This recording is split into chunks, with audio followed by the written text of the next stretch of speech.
เด้อผู้บ่าวว่าเล่นพันผู้ได้โสดมาหาสาวพามเด้อสิพาผัวมาเอิญโอเค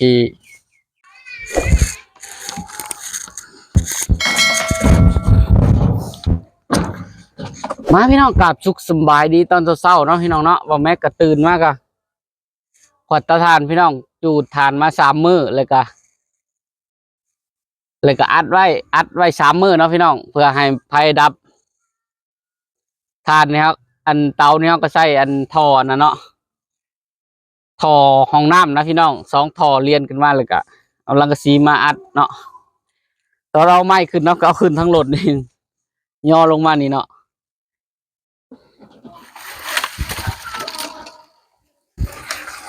นี่พี่น้องเป็นฐานเบิดเลยได้นี่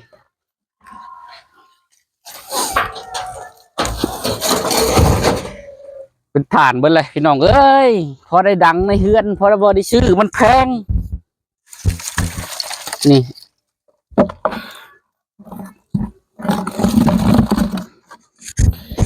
พอบอได้ซื้อมันแพงพี่น้องเอ้ย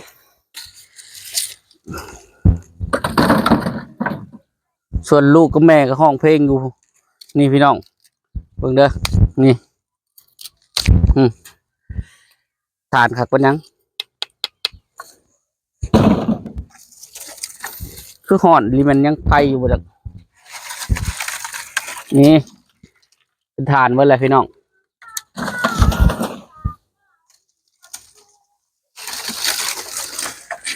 นี่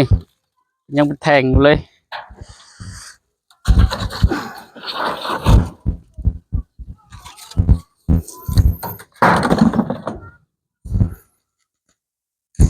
ลงเป็นจังหวะยังจะมีภัยอยู่เนาะ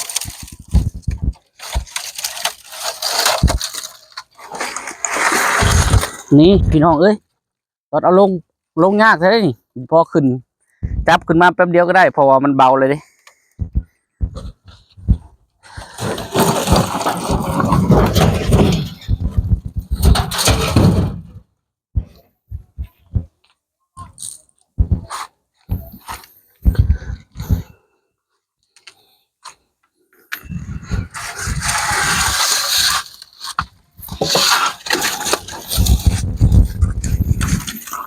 อุ่นนี่ลิแต่บ่เป็นยังดอกเพราะว่า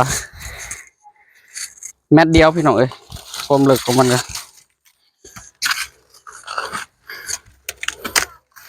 เห็นป่ะเป็นฐานเมียเอ้ยมาหาหน่อยเมียเอ้ยเป็นฐานเบิ้งเลยได้เบิ้งสิหักให้เบิ้งเลย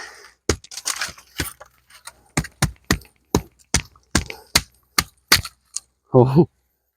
ป้าแน่นค่ะเลย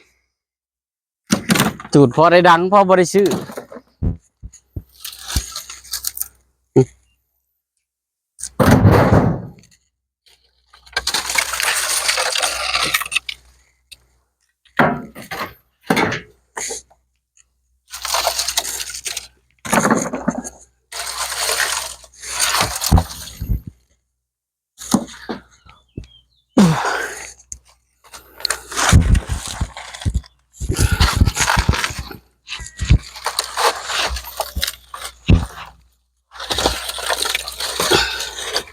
อันนี้ไม่กุ้งอัน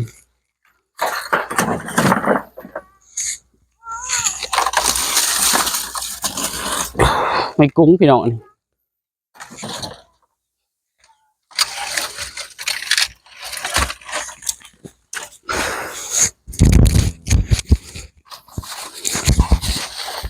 ขี้บุญไล่เฮ้ย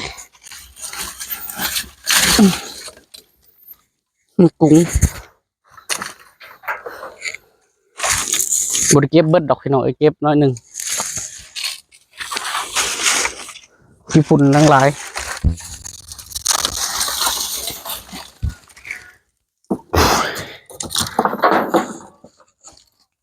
โอ้ยเว้ยฝุ่นมันหลายพอด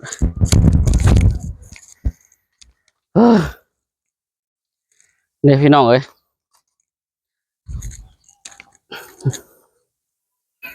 บนโบใหม่กันทีเดียวไม่แดงนะพี่น้องอันนี้เขาใส่อันน่ะอบเอาเนาะมันก็เลยบวกใหม่ไปเลย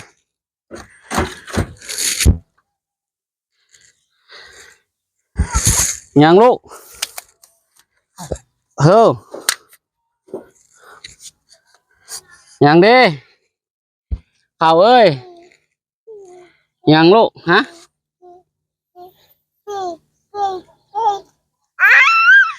ลูกสาวพ่อแม็กอันนี้ไปเบิ่งแม่เจ้าขุดเพียงอันนี้โอ้เบิ่งสะพอนขุดเพียงอันนี้พี่น้อง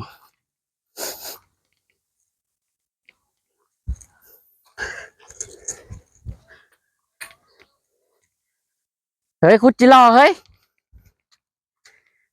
เมียพ่อแม็กตื่นมาตอนเช้ากันดุอีหลีได้นี่พ่อเมียจะก็ดุแทนนี่ฮะจะเป็นยังไงวะเดือนนี้ฮะเป็นดอกหายหมดจะกระเด้อบ นหายนะเฮ้ยแน่มึงลูกเนี่ยก็บ่เห็นเลยไปทางใด ลายมือเมื่อบาทจะกระเด้อลายมือนี้ บ่หนาเฮ้ยแน่มึงดูก็บ่เห็นลูก ไปเอาลูก ใช่ ตักก็ ข้าวปู่ขึ้นรถ ไป ปู่ไปขุดจิหล่อด้วยขุดจิหล่อไปจามกินเนาะ เจอ จิหล่อมีเลยเด้อพี่น้องเอ้ยนี่พี่น้องหมักแตงข้าวเนาะเอาปลูก ไปลูกไปคุดจรีตะลึกป่ะ เบิ่งนั่นนี่1 หน่วย2 หน่วย3 หน่วยพี่น้องเอ้ยกันเฉพาะบกกินแห้งได้หลาย คุดจรีป่ะ ไปขุดอยู่นอกหาแนวอยู่ให้เรากินปะ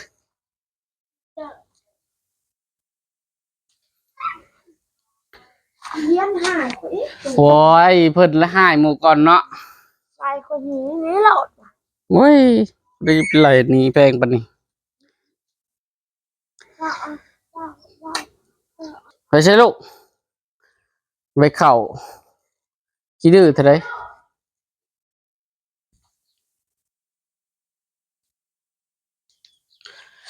ถ้าไปเข้าเห็นยังลูกกันนี่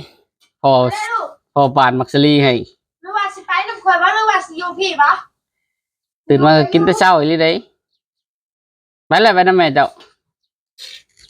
อยู่ทางคอแหละ ตื่นมาแล้วก็ไปแต่เช้าทั้งแม่ทั้งลูก อย่าคิดอยากมาน้ำข่อยไปเลยนี่นะพอเอาสวย น่าควายจิหล่อพี่น้องเอ้ยมีควายเลยได้นี่นี่พี่น้องควายจิหล่อ2 ควาย3 ควายอยู่เฮือนบ่แม่มีเลยได้ไปเลยได้ตื่นมาแล้วก็ไปโลด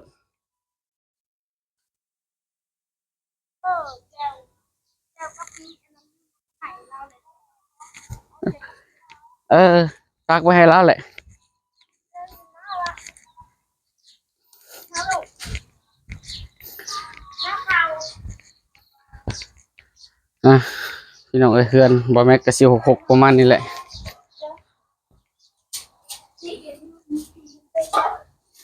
พี่สังเพิ่นจะเอายังไปให้ป้าอันนี้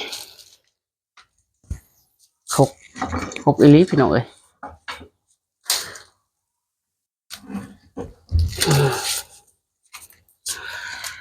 เดี๋ยวกะปิไปให้ป้าได้เพิ่นว่าเพิ่นไปห้านคาราโอเกะประจำเนาะจนเป็นขาประจำเขาเลยให้แจวมาสาวพร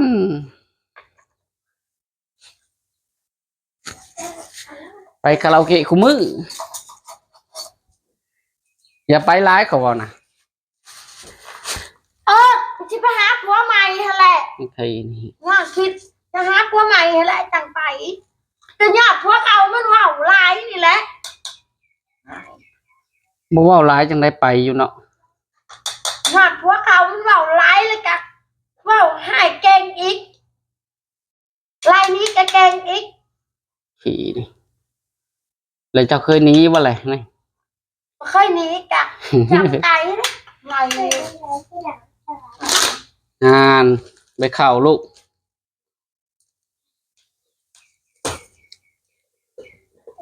แบบลูกมันเขามานะโชว์ให้ เอ้าคอยเป็นคนออกเงิน เขาคงมาไหลช่วย ก็ค่อยออกเงินเลยเนาะเขาก็มานอนอยู่เพื่อนชวนกับพี่น้องเบิ่งแหน่มืออันลูกเป็นไข่นะบ่สาวพรเป็นคนเผาเนาะแต่ว่าเงินบ่แม็กเป็นคนปะไว้นะปะไว้ให้เพิ่นจ่ายค่าอยู่ค่ายานะเพราะเราเว้าว่าบ่แม็กบ่ได้อันเผานำว่ะ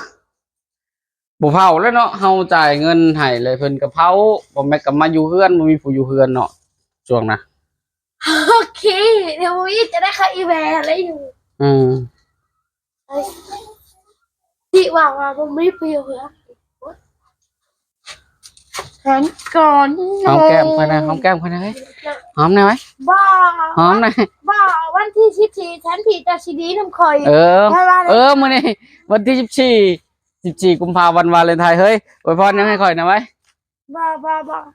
ฮะ ไปเจอยังห้ามแกะ ว้าวหน่อยไว้ว่าแฮปปี้วาเลนไทน์เดย์วันนี้ แฮปปี้เด้อผู้บ่าวว่าวันเลนไทน์ผู้ได้โสดมาหาสาวพามเด้อสิป้าพวกมาเอิญ โอเค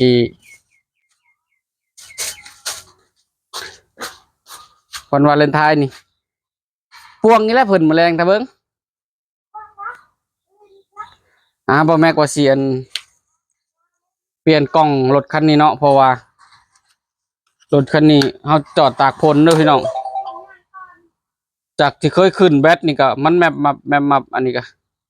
เสียกล้องของสะพรมาใส่เนาะรถสะพรคันนี้เสียกล้องรถเพิ่นมาใส่คันนี้เพราะว่ารถเพิ่นเอาออกเลยเด้อพี่น้องมันเป็นกล่องความไวเลยเด้กล่องอันกล่องควบคุมมันบอกกล่องเนาะนี่พี่น้องกล่องอันนี้เอาออกแต่รถสะพรเลยไปใส่กล่องอันความไวเนาะแล้วเฮาสิย้ายไปใส่รถเฮาเพราะว่ารถเฮาจอดตากฝนเลยยันมันช็อตนะ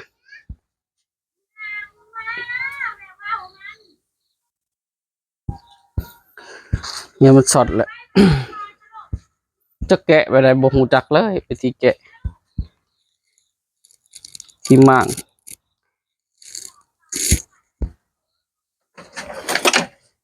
จักมั่างไปได้ปะพี่น้องเดี๋ยวเฮามั่างรถกันเด้อแล้วก็มื้อนี้เดี๋ยวสิลงไปลวกปลาหมึกหน่อยปะมือนี่แหละ